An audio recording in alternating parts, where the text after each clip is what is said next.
जिंदगी आपके घर न आने की कसम खा लेता हूँ, लेकिन ये वाहिद गरोह है उलमाए कराम की। उसे मालूम है कि असर के बाद मुझको इस मस्जिद को छोड़ना होगा, मगर फिर भी वो जुमा की नमाज में वो हमें जन्नत जाने का ही पैगाम देता है, वो हमें बुराइयों से रोकता है, वो हमें अच्छाइयों का पैगाम देता है। जगह खतरे में है, फिर भी वो कहते हैं कि तुम जहन्नमी मत बनना, जन्नतियों जैसा काम करो और जन्नत में मकाम हासिल करो। तो इससे ज्यादा शुभ चिंतन, इससे ज्यादा वेल विशिंग, इससे ज्यादा खैर खाही किसे कहते हैं? मैं उसकी रोजी रोटी के पीछे पड़ा हुआ हूं, वो मेरे पीछे पड़कर मुझको जन्नत ले जाना चाह रहा है। अगर मेरे हाथ में सोने की अंगूठी है तो आलिम साहब कहते हैं कि यह हराम है। अगर मैं सीने का बटन खोलकर नमाज पढ़ रहा हूं तो आलिम साहब कहते हैं कि नमाज तुम्हारी मकरूह हो जाएगी, नहीं होगी, इस बटन को लगाओ। अगर मैं उनके सामने गले में चांदी का चैन पहने हुए हूं, ये मुझे कहते हैं कि चैन पहनना नाजायज और हराम है, इसको मत पहनना। मैं इनको सलाम तक नहीं करता हूं और ये मुझको सुन्नत सिखा रहे हैं। मैं इनके सलाम का जवाब नहीं देता हूं, ये मुझको गुनाहों से रोकने का प्रयास करते हैं। गाली सुनकर राहे जन्नत दिखाना इस धरती पर कोई नहीं है। अगर कोई जमात है तो वो उलमाए अहले सुन्नत की जमात है। बेशक बेशक, सुभान अल्लाह। इसको सिर्फ इस बात की फिक्र रहती है कि कैसे आप नेक बन जाए, कैसे आप बुराइयों से बचाएं, कैसे आपकी जिंदगी में इनकलाब पैदा हो जाए, कैसे आप गलत रास्ते से हटकर सही मार्ग पे आ जाएं। इस रोए जमीन पर यही वो गिरोह है। अब इसके बदले में इसको इनाम क्या मिलता है? भले ही आप इसकी कदर नहीं करें, लेकिन जिस नबी का कलमा आप पढ़ते हैं उस नबी मोहतरम ने बहुत बड़ी बशारत इनको दे दी है। वो इतनी बड़ी बशारत है कि हुजूर फरमाते हैं, नद्दरल्लाहु अमर मन समिअ मिन्ना हदीसन फबल्लगहु कमा समिअ।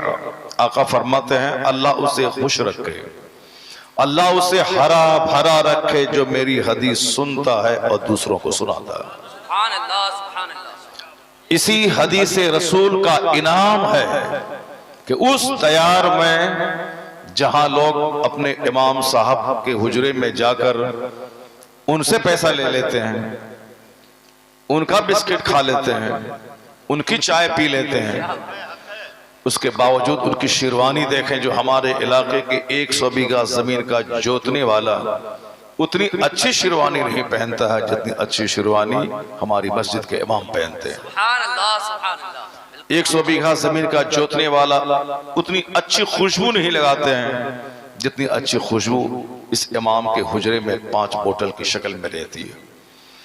इनका चेहरा हमेशा तरोताजा रहता है, कभी भी ये बुझे नहीं रहते हैं कि आमदनी कितनी है 10,000, आमदनी कितनी है 15,000। आखिर इसकी खुशहाली का राज क्या है?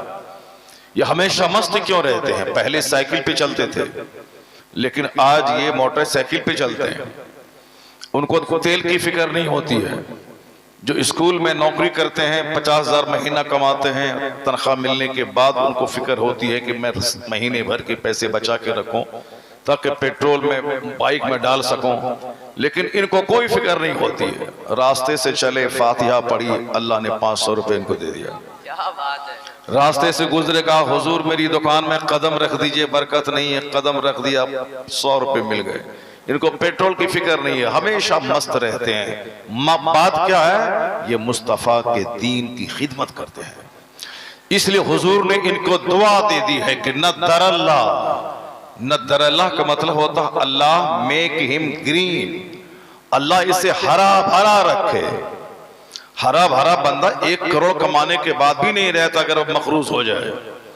अगर बंदा मकरूज है, 1 करोड़ रुपए है, 5 करोड़ की जमीन खरीद लिया तो सारी जिंदगी उसका चेहरा उतरा हुआ रहे। कर्ज के बोझ में दबा हुआ आदमी कभी सच्ची खुशी का मुंह नहीं देख पाएगा। जो कर्ज से आजाद है, जिसकी तमन्नाएं लिमिटेड है, जिसकी ख्वाहिशात महदूद हैं, ख्वाहिशात बेलगाम नहीं है, ये भी चाहिए, वो भी चाहिए, वो भी चाहिए, वो भी चाहिए, फिर वो बंदा कभी भी खुश नहीं रह पाएगा।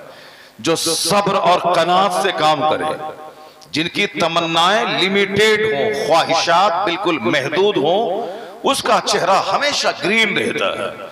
हुजूर ने उलमा के लिए दुआ दे दी है कि अल्लाह इसे हरा रखे, अल्लाह इसे तरोताजा रखे। क्यों? ये मेरी हदीस सुनता है और दूसरों को सुनाता है। सुभान अल्लाह, सुभान अल्लाह। और हुजूर ने इनके लिए वो दुआ दे दी है, चूंकि इनका काम है अम्र बिल मारूफ करना, इनका काम है बुराइयों से रोकना।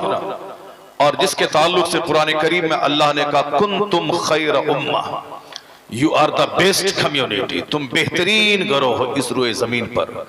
ना इसराइल का यहूदी तुमसे बेहतर है, न अमेरिका का क्रिश्चियन तुमसे बेहतर है, न चाइना और जापान के बुद्धिस्ट तुमसे बेहतर है। इस धरती पर सबसे बेहतरीन जमात और अगर कोई है वो कलमा पढ़ने वाले मुसलमानों की जमात। कुंतुम खैर उम्मा, तुम बेहतरीन गिरोह हो, तुम बेहतरीन जमात हो। अब बेहतरीन क्यों है?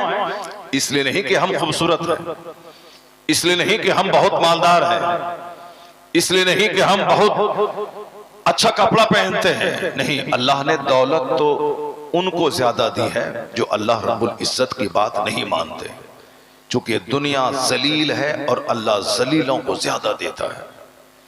ये दुनिया खसासत से भरी है।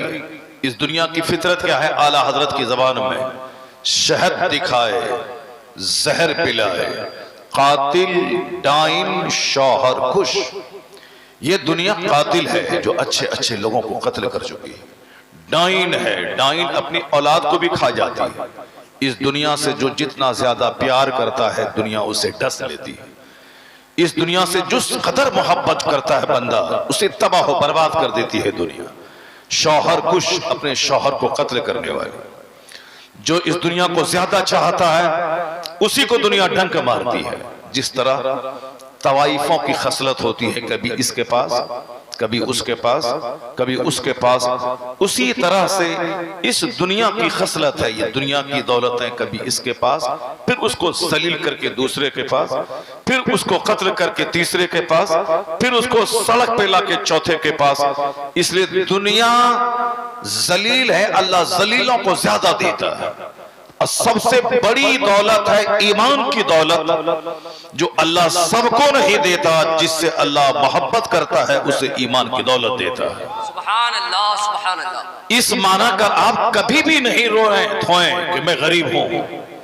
कभी भी आप अपनी तकदीर पे मातम ना करें कि मेरी तकदीर खराब है, मेरी तकदीर फूटी है, मैं बदनसीब हूं। कभी नहीं बोले आप। अगर मोमिन हैं तो आप समझ जाएं कि आपसे बड़ा खुश नसीब कोई नहीं है। बेशक, बेशक। मैं कभी कभी कहता हूं अमेरिका के जो बाइडन, वो हैं प्रेसिडेंट, वहां पे उनके पास है खरबों की दौलत।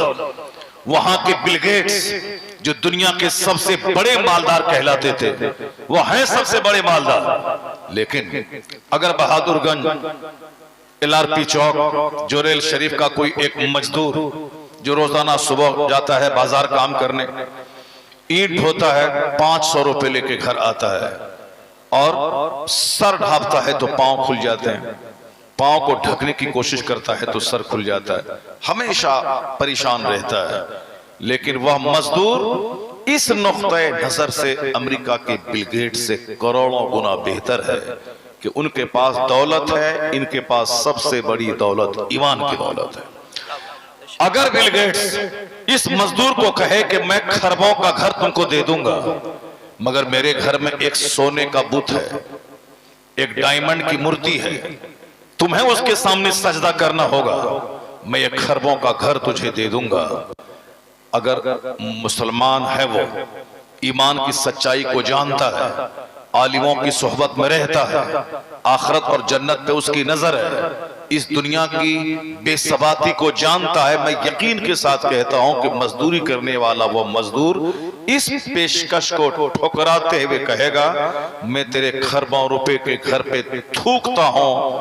थूकना गवारा है, मगर अपने ईमान का सौदा करना ये मुझको गवारा नहीं है। अब इस नुक्ते नजर से आप बिल गेट्स से ज्यादा धनी हैं, इस नुक्ते नजर से आप अमेज़न कंपनी के मालिक से ज्यादा मालदार हैं। इस नुक्ते नजर से टाटा बिरला कामधेनु कंपनी के ओनर से ज्यादा आप मालदार हैं, क्योंकि उनके पास ईमान नहीं है, आपके पास ईमान की दौलत है।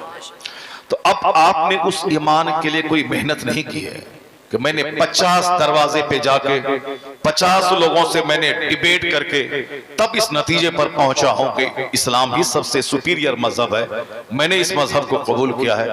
एक भी बंदा ऐसा नहीं मिलेगा। वो कुछ लोग मिलेंगे जो यूरोप और अमेरिका में पैदा हुए, उन्होंने रिब्बी यहूदी के आलिम से बहस की, उन्होंने पोप क्रिश्चियनों के आलिम से बहस की, उन्होंने हिंदूज के रहनुमाओं से बहस की, जैन धर्म के रहनुमाओं से बहस की, फिर आखिर में इस नतीजे पर पहुंचे कि इस्लाम सबसे सुपीरियर मजहब है, मैं इस्लाम को कबूल करता हूं।